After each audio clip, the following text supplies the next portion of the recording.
Salut à toi, c'est Chinois de la boutique Ricans avec Simon. Bonjour. Dans la salle du temps. Aujourd'hui, on va te faire une vidéo un peu spéciale. En fait, on va t'expliquer la différence entre un cogneur et un puncher.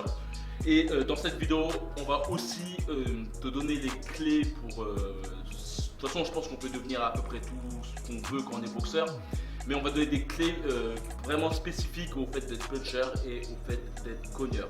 Donc reste branché jusqu'à la fin, on va te donner plein de petites astuces. Donc voilà, ciao, on est go. On est parti.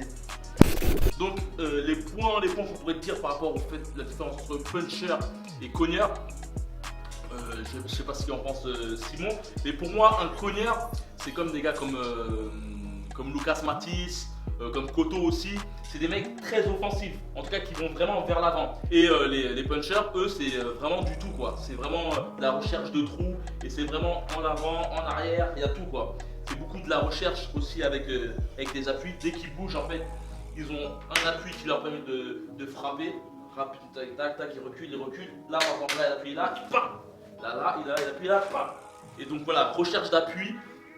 Après, ils peuvent aussi se mettre en mode cogneur, mais le puncher est vraiment polyvalent. C'est en tant que cogneur, c'est plus un destructeur. C'est un mec qui va chercher à détruire. Exact. Peut-être vu sa taille ou son école de boxe ou quoi que ce soit. Tandis qu'un puncher, c'est quelqu'un qui a beaucoup de coups d'œil. Comme dit Manu, c'est sur les prises d'appui, mais l'explosivité. Donc il est rapide et la précision. C'est ça qui va faire que tu vas puncher. Parce que la moindre prise, par exemple, un puncher qui a des longs bras, le moindre signal, boum, il va envoyer son direct du bras avant, assez explosif, et il va arrêter son adversaire avant son avancée. Donc c'est vraiment le coup d'œil, l'explosivité sur les coups et la précision. Il y a plusieurs astuces qu'on avait fait une vidéo sur le sac de frappe en feu. Tu peux regarder la vidéo qui te permettra de peut-être comprendre comment avoir des bons coups secs, et le fait d'avoir des coups secs, c'est ça qui donne le punch. Il y a une astuce que j'avais mis dans cette vidéo, c'est le fait de ne pas serrer ton poing durement lorsque tu envoies tes coups, et c'est vraiment d'avoir ton poing semi-contracté pour protéger ton poing, et lorsque tu rentres dans la cible, de le serrer par la suite.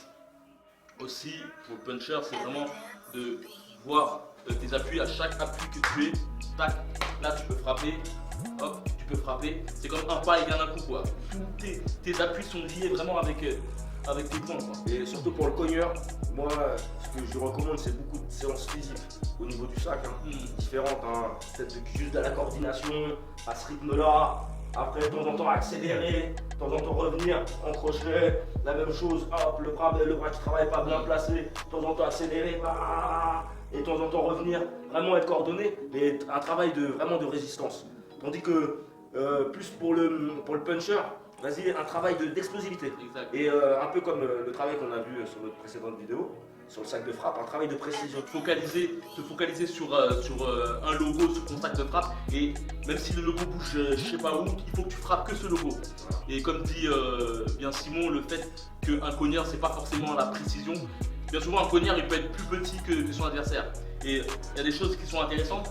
Quand tu as un cogneur, c'est pas forcément chercher la tête ou un endroit.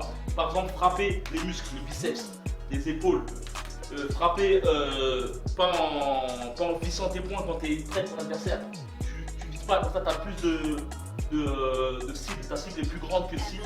Tes gants ils sont assez gros. C'est-à-dire que si tu frappes comme ça, tu as moins de cible. Là, tu as plus de cible. Tu perds moins de temps. Voilà, exact. Mais c'est vraiment détruire les muscles.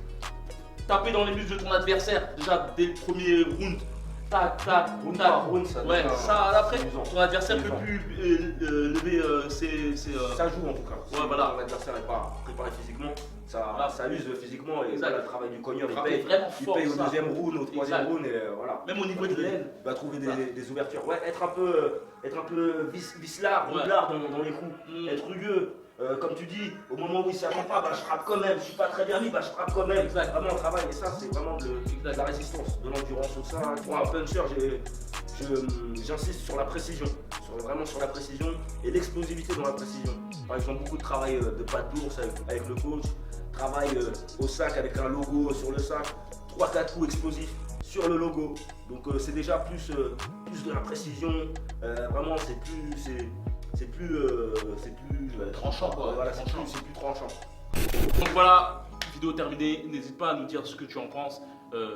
Comme d'habitude, n'hésite pas à cliquer sur like, à commenter la vidéo pour nous dire de nouvelles idées, à nous dire ce que tu en penses, car ça nous permet d'avoir du feedback, ça nous permet aussi de nous motiver à faire d'autres vidéos, parce que c'est votre engouement qui nous permet de faire ce qu'on fait. D'ailleurs, on vous remercie. Et plein de vidéos à venir. Là, on fait un max de vidéos, donc n'hésitez pas à monter notre communauté et voilà, rejoindre la tribu Ricans. Et que la boxe soit avec toi. Ciao. Boom.